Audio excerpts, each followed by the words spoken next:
Hi everyone, this is the single answer for all the annotations and questions from the poem Keep Going. So the writer is Edgar Guest. Edgar Guest was the writer of the poem Keep Going. If you see the introduction, these lines are taken from the inspirational poem Keep Going, written by Edgar Guest.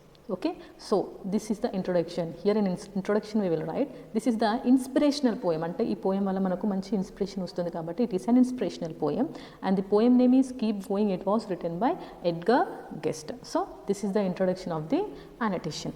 And next, if we see the context, the poem is advising the reader never to quit and encourages to keep on the struggle till the goal is attained.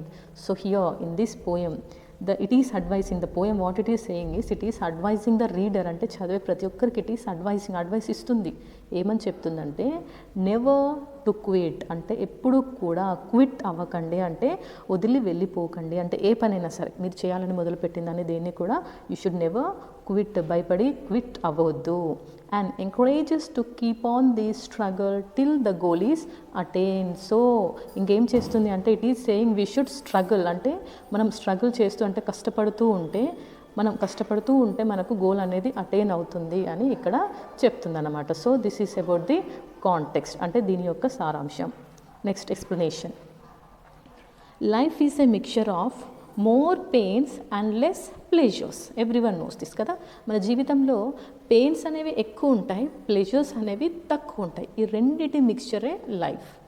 They could be money related, health related, or path ahead with thorns. అంటే ఇప్పుడుండే ఈ problems అనుకుంటాం కదా pains అంటే, ఈ pains మనీకి సంబంధించినవి, అంటే ఆర్థికంగా అంటే ఎక్కువ అప్పులు ఉండడము, సంపాదన తక్కువ ఉండడం, అలాంటివైనా కావచ్చు. హెల్త్ రిలేటెడ్, అంటే ఆరోగ్యంగా ఇంట్లో ఫ్యామిలీలో కానీ ఏమైనా హెల్త్ ఇష్యూస్ ఉండడం లాంటివి.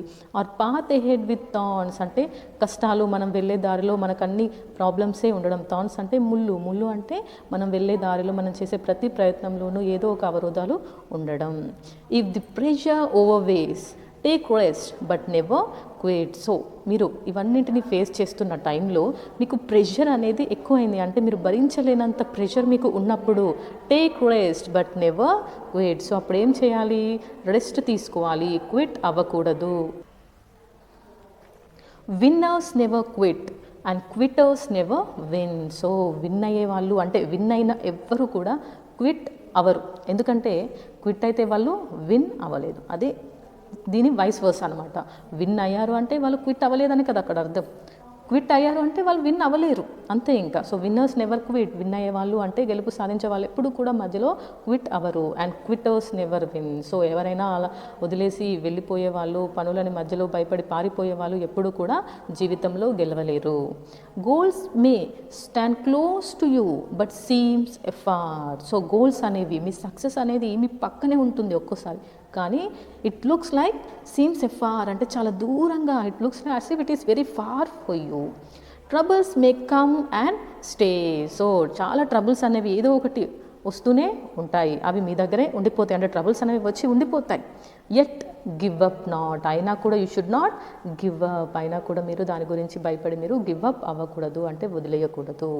మార్చ్ ఎహెడ్, ముందుకి సాగిపోవాలి. One more blow may turn failure into success. So ఇంకొక దెబ్బ కొట్టడం వల్ల మీకు సక్సెస్ అనేది వస్తుంది. దెబ్బ అంటే హియర్ నథింగ్ బట్ సక్సెస్ కోసం ఎఫర్ట్ చేయడం అనమాట. ఇంకాస్త ఎఫర్ట్ చేస్తే సక్సెస్ అనేది ఖచ్చితంగా మీకు వస్తుంది.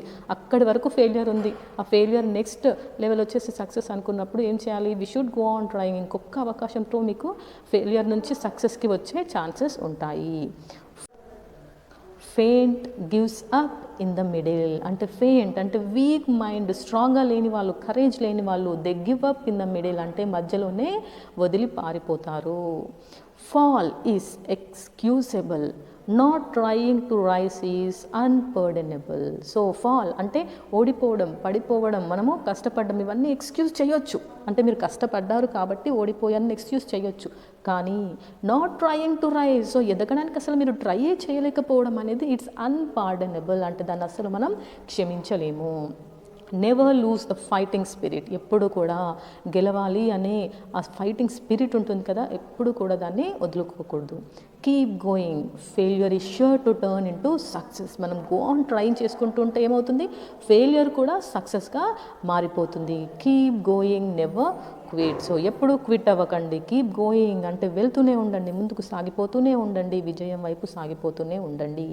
So this is the answer for the poem Keep Going. So you can see here.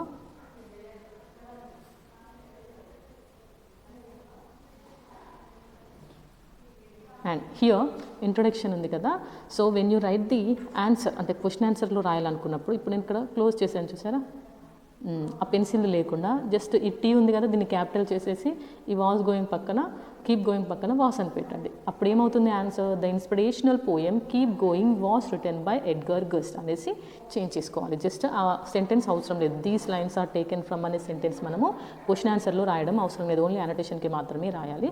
Remaining as it is answer you can write it, just change the side headings అంతే. Okay, thank you.